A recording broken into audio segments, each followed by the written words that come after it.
नमस्कार दोस्तों, आप सभी का स्वागत है आपके अपने YouTube चैनल संदीप खासा सर पे।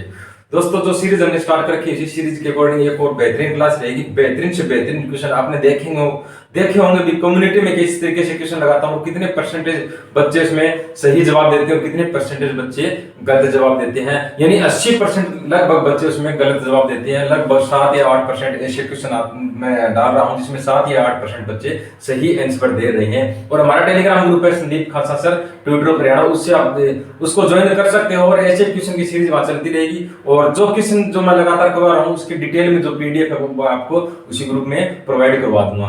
तो आज के बेहतरीन क्वेश्चन रहने वाले हैं।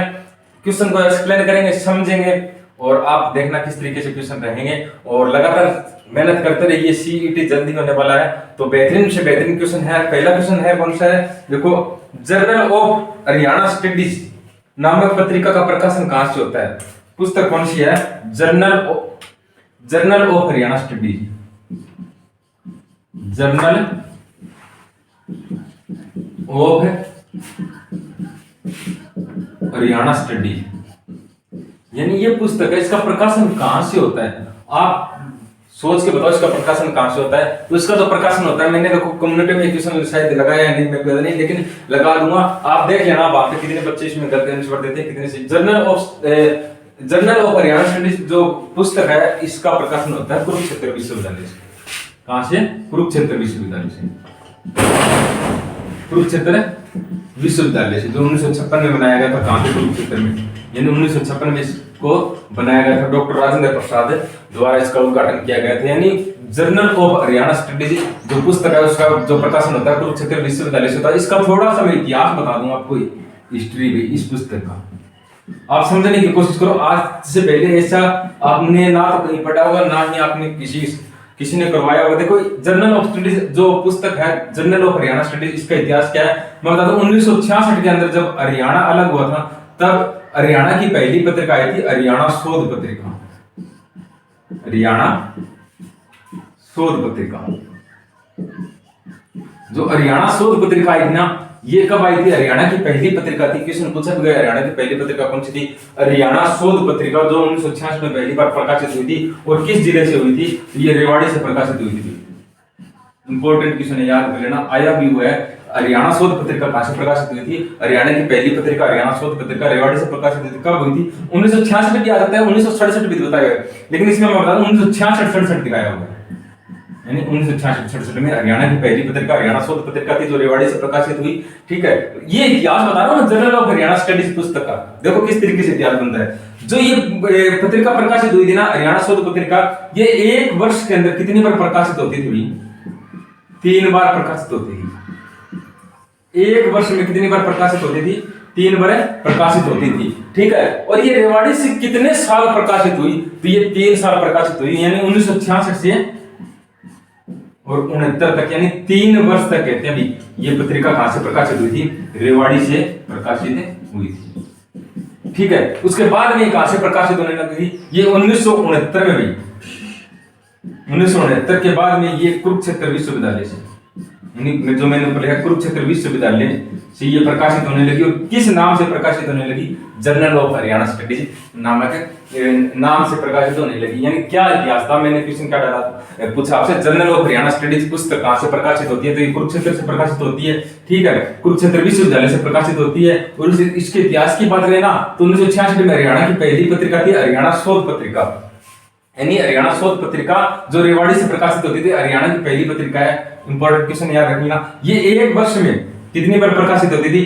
3 बार प्रकाशित होती थी। और रेवाड़ी से कितने वर्ष प्रकाशित हुई? 3 वर्ष प्रकाशित हुई। और फिर 1969 के अंदर ये कहां से प्रकाशित होने लगी? कुरुक्षेत्र विश्वविद्यालय से प्रकाशित होने लगी। और किस नाम से? तो जर्नल ऑफ हरियाणा स्टडीज नाम से ये पुस्तक प्रकाशित होने लगी। यानी कैसा लगा आपका क्वेश्चन? कमेंट करके एक बार जरूर बताना। ज्यादा से ज्यादा वीडियो शेयर करना। ऐसे ही बहुत बेहतरीन क्वेश्चन है, और आपको मैं इसकी पीडीएफ ना वो प्रोवाइड करवा दूं। जितनी भी क्लास होंगी उसको पीडीएफ एक्सप्लेन के साथ। ऐसा नहीं है मैंने आपसे पूछा जर्नल ऑफ हरियाणा स्टडीज पुस्तक कहां से प्रकाशित होती है और ऑप्शन दे दिया है, आंसर दे दिया कुरुक्षेत्र विश्वविद्यालय। नहीं, इसका इतिहास भी साथ के साथ मैं आपको लिखित रूप में, मैं आपको पीडीएफ के रूप में प्रोवाइड करवा दूंगा। ठीक है, नेक्स्ट क्वेश्चन कौन सा है? मैंने थोड़ी देर पहले कम्युनिटी में डाला है, तो आप वहां जाकर चेक करना। इस जो मैं क्वेश्चन पूछने वाला हूँ इसका आंसर कितने बच्चों ने सही दिया। आंसर क्या है, क्वेश्चन क्या है, 15 अगस्त 1947 को जब भारत आजाद हुआ तब संविधान सभा में एक महिला ने वंदे मातरम गीत गाया था, और वो महिला जिसका उस महिला का संबंध कहां से था, हरियाणा से था। तो उस महिला का नाम क्या था, ये मैंने कम्युनिटी के अंदर क्वेश्चन लगाया, आप एक बार चेक कर लेना कितने बच्चों ने सही जवाब दिया। यानी 15 अगस्त 1947 को संविधान सभा के अंदर, संविधान सभा में वंदे मातरम, वंदे मातरम गीत गाया गया, और जिस महिला ने गाया ना उस महिला का संबंध कहां से था, तो हरियाणा से था भाई। तो आप कमेंट करके बताओ एक बार उस महिला का नाम क्या है। तो मैं एक बार वीडियो चेक करता हूं सही बन रही है या नहीं।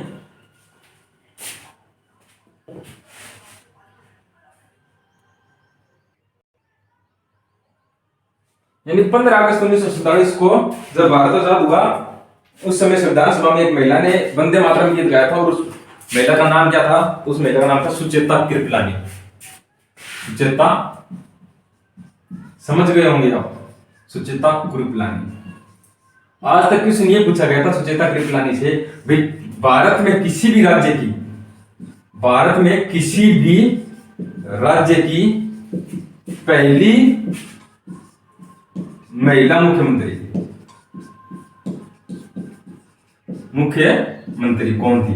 यानी ये क्वेश्चन पूछा गया था। तो भारत में किसी भी राज्य की पहली महिला मुख्यमंत्री कौन थी, सुचेता कृपलानी थी। और किस राज्य की बनी थी, ये 1963 से भी 1967 तक कहते हैं भाई ये उत्तर प्रदेश की मुख्यमंत्री बनी थी। ये क्वेश्चन पूछा गया था, लेकिन आज तक ये क्वेश्चन नहीं पूछा गया। 15 अगस्त 1947 को संविधान सभा के अंदर एक महिला ने वंदे मातरम गीत गाया था, और उसका संबंध कहां से था, तो हरियाणा से था। तो क्या नाम रहेगा, सुचेता कृपलानी। और किस जिले में इनका जन्म हुआ था, 1908 के अंदर इसका जन्म हुआ था अंबाला जिले में, अंबाला जिले के अंदर इसका जन्म हुआ था। और 1967 से 1963 से 1967 उत्तर प्रदेश की मुख्यमंत्री बनी। इससे पहले कहते हैं 2 बार ये लगातार 2 बार लोकसभा की सदस्य भी रही, लोकसभा की सदस्य भी रही। कौन, सुचेता कृपलानी। और जब भारत छोड़ो आंदोलन हुआ था ना 1942 के अंदर, 1942 में भारत छोड़ो आंदोलन,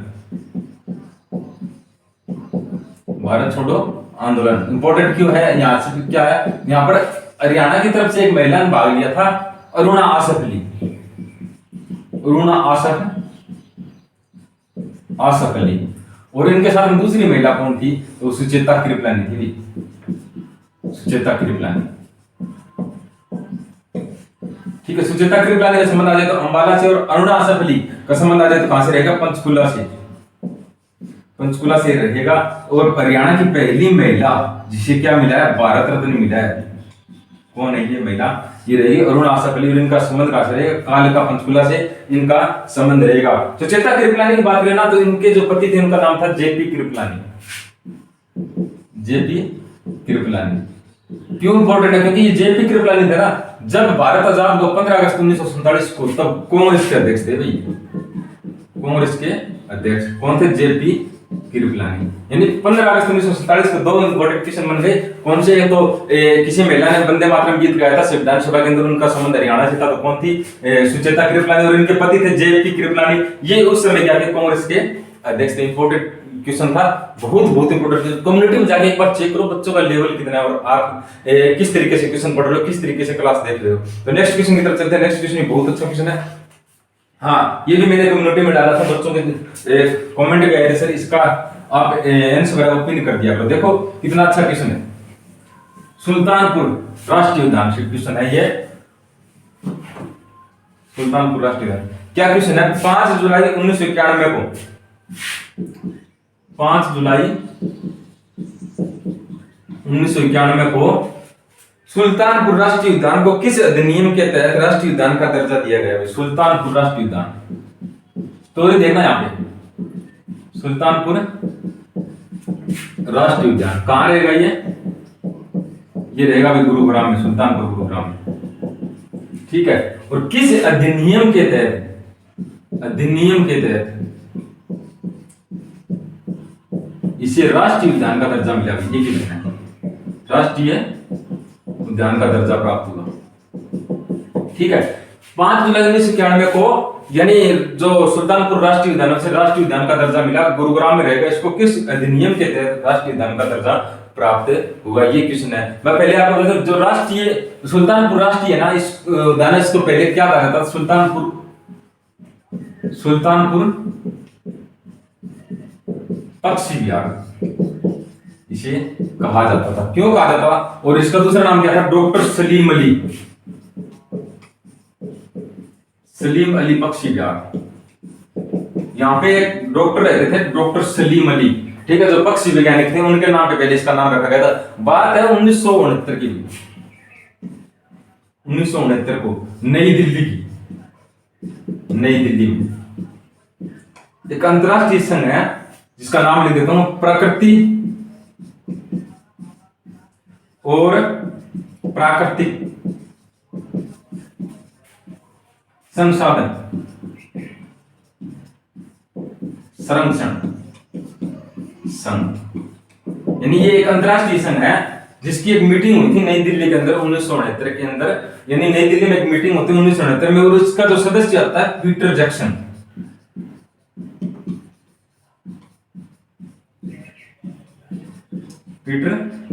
ये इस मीटिंग में भाग लेने के लिए आता है, और ये कहां पे घूमने आता है? ये गुरुग्राम के आसपास में घूमने के लिए आता है, और यहाँ पे ये देखता भी एक ऐसा स्थान है जहाँ पे अनेक प्रकार के जो पक्षी बाकी प्रजातियां रहती है, और अनेक प्रकार के जो यानी पेड़ पौधे हैं उनकी भी जो पत्तियां हैं उनके अलग अलग प्रकार की जो प्रजातियां हैं वो कहां पे है? वो गुरुग्राम के अंदर जो एक छोटा सा आसपास में क्षेत्र है, सुल्तानपुर राष्ट्रीय उद्यान जिसे बोलते हैं, सुल्तानपुर के आसपास में है। तो ये पीटर जैक्सन क्या करता है? ये उस समय इंदिरा गांधी से मिलता है, इंदिरा गांधी से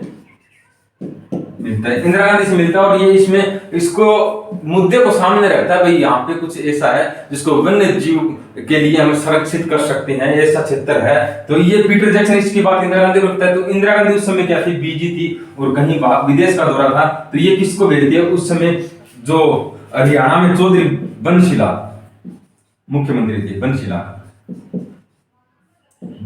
को इस क्षेत्र का दौरा करने के लिए भेज देती है, भी आप जाके वहां पे चेक करो भी वहां पे ऐसा कुछ क्षेत्र है या नहीं। जब बंशीलाल वापिस आता है चेक करने, वहां पे मुआयना करने के बाद इंदिरा गांधी कहता हाँ वहां पे ऐसा कुछ क्षेत्र है जिसे हम वन्य जीव आरक्षित क्षेत्र बना। फिर 2 अप्रैल 1971 को, यानी 2 अप्रैल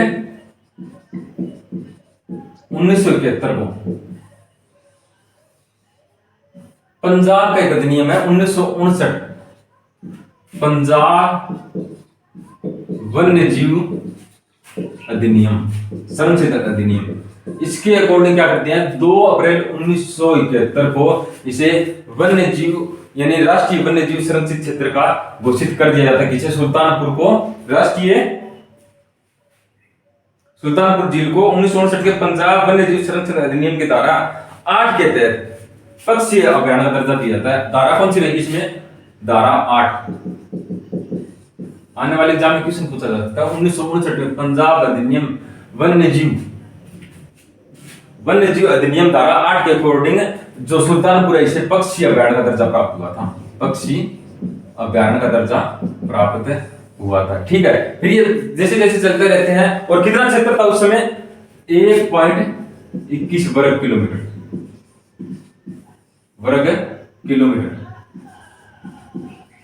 कब? 1971 के अंदर है। ठीक है, फिर डॉक्टर सलीम अली वहां पे होता है, पीटर जैक्सन वहां पे मुआयना करते हैं। उसके बाद में क्या होता है? डॉक्टर सलीम अली के प्रयास से वन्य जीव अभ्यारण्य घोषित किया गया था। उसके बाद 5 जुलाई 1991 को, यानी 5 जुलाई 1991 से धारा मैंने बताई थी, धारा पूछा था अधिनियम के तहत, तो ये अधिनियम था 1972 के अधिनियम के तहत इसे राष्ट्रीय उद्यान का दर्जा प्राप्त हुआ। राष्ट्रीय उद्यान का दर्जा प्राप्त हुआ किसे? सुल्तानपुर वन्य जीव अभ्यारण्य को। कल के एग्जाम में पूछा गया था, बच्चे ने 1989 रखा था, लेकिन एक्चुअल डेट आता है 5 जुलाई 1991 को राष्ट्रीय उद्यान का दर्जा प्राप्त हुआ। कौन सा अधिनियम था? 1972 का अधिनियम। ठीक है, धारा इसमें पूछी जाए, धारा कौन सी रहेगी? धारा 35,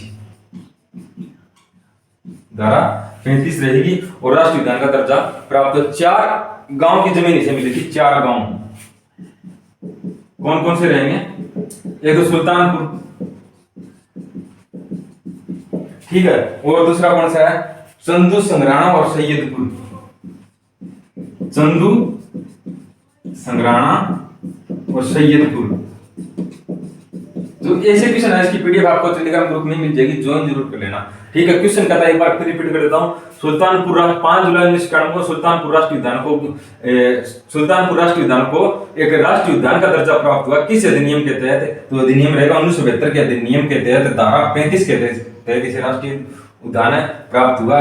1969 के अंदर नई दिल्ली के अंदर एक बैठक होती है, किसकी, प्राकृतिक और प्राकृतिक संसाधन संरक्षण संघ, जो अंतरराष्ट्रीय संघ है, उसकी बैठक होती है। उस समय उसके सदस्य थे पीटर जैक्सन। एक बार क्वेश्चन पूछा गया था सुल्तानपुर राष्ट्रीय उद्यान की खोज किसने की थी, तो पीटर जैक्सन ने। इंदिरा गांधी से मिलते हैं और जो क्षेत्र इसके बारे में चर्चा करते हैं। फिर ये इंदिरा गांधी किसे भेजती है, चौधरी बंसीलाल को, बंसीलाल के कहने पर इंदिरा गांधी फिर डॉक्टर सलीम अली के प्रयासों से पक्षी अभ्यारण्य का दर्जा कब मिलता है, 2 अप्रैल 1971 को। फिर 1991 के अंदर धारा 1972 के अधिनियम के तहत धारा 35 के अकॉर्डिंग से राष्ट्रीय उद्यान का दर्जा मिलता है। और कितने गांव की भूमि मिलती है, 4 गांव की, सुल्तानपुर, चंदू संग्राणा और सैयदपुर। फिर मैं आपको बता दूं, पहले इसका क्षेत्र कितना था, 1.21 वर्ग किलोमीटर, बाद में इसका क्षेत्र कितना कर दिया गया, 1.42 बढ़ा के 1.42 वर्ग किलोमीटर कर दिया गया, ठीक है। नेक्स्ट क्वेश्चन की तरफ चलते हैं। नेक्स्ट क्वेश्चन कौन सा है, अक्टूबर 1907 में लाला लाजपत राय द्वारा एक राज्य स्तरीय सम्मेलन आयोजित किया गया, जिसे कहा गया, यानी अक्टूबर 1907 को लाला लाजपत राय, आपने नाम सुना होगा, जिनका संबंध कहां से, हिसार से माना जाता है, उनकी कर्म भूमि हिसार माना जाता है। लाला लाजपत राय अक्टूबर 1907 में लाला लाजपत राय द्वारा एक राज्य स्तरीय सम्मेलन आयोजित किया गया, अक्टूबर 1907 में लाला लाजपत राय द्वारा। उसका नाम क्या था आंदोलन का, लाला लाजपत राय, तो स्वदेशी आंदोलन था, स्वदेशी आंदोलन। ग्रुप डी के क्वेश्चन में पूछा गया था 1907 में किस आंदोलन के कारण लाला लाजपत राय को वर्मा की मांडला जेल भेज दिया गया था।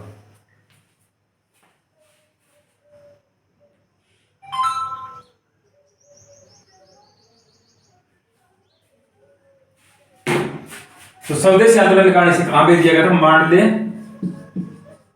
जेल वर्मा भेज दिया गया था, किसे, लाला लाजपत राय को। लाला लाजपत राय की कर्म भूमि आजादी कौन सी रहेगी, हिसार रहेगी, हिसार रहेगी, ठीक है। और 1886 के अंदर इलाहाबाद में अधिवेशन हुआ था कांग्रेस का, इलाहाबाद अधिवेशन, जिसमें हिसार का नेतृत्व किसने किया था, तो लाला लाजपत राय ने किया था भाई, लाला लाजपत राय, यानी हिसार का नेतृत्व किया था, ठीक है। 1887 के अंदर हिसार के अंदर कांग्रेस की शाखा कौन लेके आई, लाला लाजपत राय लेके आई। अगर हरियाणा में पहली कांग्रेस की शाखा आ जाए ना, तो वो कब आई थी, 1886 के अंदर अंबाला में आई थी। 1886 में कहा आई थी, अंबाला में। कौन लेके आए थे, तो राय बहादुर लाला मुरलीधर, राय बहादुर लाला मुरलीधर। इनका संबंध कहां से, इनका जन्म कहां हुआ था, पलवल में हुआ था, ठीक है। और 1887 के अंदर हिसार में कौन सी शाखा कौन ले गए, तो ये लाला लाजपत राय लेके आए थे। फिर 1886 के अंदर ही ये क्या लेके आए, आर्य समाज की शाखा, कहां, हिसार के अंदर आर्य समाज की शाखा कहां लेके आए, हिसार के अंदर, कब, 1886 के अंदर ही लेके आए। इनके नाम से विश्वविद्यालय भी रहेगा, लाला लाजपत राय विश्वविद्यालय, जो 2010 के अंदर बनाया गया था, कार्य का हिसार के अंदर। इंपॉर्टेंट क्वेश्चन याद रखना, लाला लाजपत राय पशु एवं चिकित्सा विश्वविद्यालय का रहेगा, हिसार के अंदर 2010 में बनाया गया था, लाला लाजपत राय के नाम से रहेगा, ठीक है। यानी क्वेश्चन क्या था हमारा, क्वेश्चन था अक्टूबर 1907 में लाला लाजपत राय द्वारा एक राज्य स्तरीय सम्मेलन आयोजित किया गया, जिसे क्या कहा गया था, तो इसको कहा गया था स्वदेशी आंदोलन, ठीक है। आज के क्वेश्चन कैसे लगे कमेंट करके जरूर बता देना। ज्यादा लंबी क्लास हो जाएगी अगर और क्वेश्चन नहीं हो तो ऐसे ही हमारी सीरीज चलती रहेगी, एक क्वेश्चन से अनेकों क्वेश्चन करते रहेंगे। ऐसे क्वेश्चन लेके आऊंगा जो बच्चे कंफ्यूज होते हैं, और आने वाले एग्जाम में आपको ऐसे क्वेश्चन देखने को मिलेंगे, क्योंकि जो सीईटी है वो एनटीए जो एजेंसी है वो ले रही है, एनटीए एजेंसी, ठीक है। आप आसान तो मान नहीं सकते, पता नहीं क्या पूछ ले, किस तरीके से कितना ठीक पूछेगी, लेकिन जो कंटेंट आपको पढ़ा रहा हूँ एकदम एक्चुअली परफेक्ट रहेगा, उसमें कोई डाउट करने का कोई भी आपको पॉइंट नहीं मिलेगा। तो जो पीडीएफ है वो आपको टेलीग्राम ग्रुप में मिल जाएगी। अभी तक 3 क्लास हुई है, ज्यादा से ज्यादा शेयर किया करो, अपने दोस्तों को बताया करो, और नेक्स्ट क्लास में जल्दी मिलेंगे। आशा करता हूँ भाई लगातार पढ़ रहे हैं, मेहनत कर रहे हैं। तो जय हिंद, जय भारत।